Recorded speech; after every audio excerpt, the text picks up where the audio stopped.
Good afternoon. This is Elliot Schlissel. I'm a wills and trusts attorney, and we're going to talk today about leaving money to a cat. That's right, leaving money to a cat. Charlotte Stafford had 3 nephews and a cat. She left her cat $100,000 and she disinherited 3 nephews. So what did the nephews do? They challenged the will. They claimed their aunt did not have the mental competency to make a will. The attorney who drew up the will for Charlotte was very aware and alert, claimed she was very aware and alert at the time the will was drafted.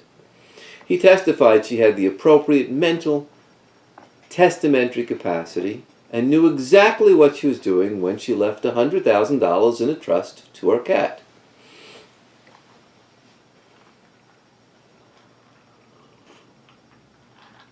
Litigation ensued. Justice John Egan wrote the decision on behalf of the Appellate Division for the 3rd Department and Appeals Court that by all accounts the decedent was a very intelligent, private, and strong-willed woman who ran her life the way she wanted to run it.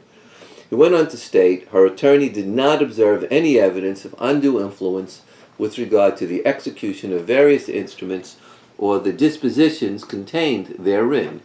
He made these statements with regard to the will and the trust set up for Miss Stafford's cat, Charlotte Stafford.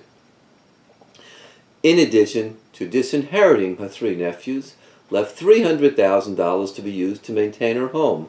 The home was to be held in a trust for the benefit of the town of Oxford.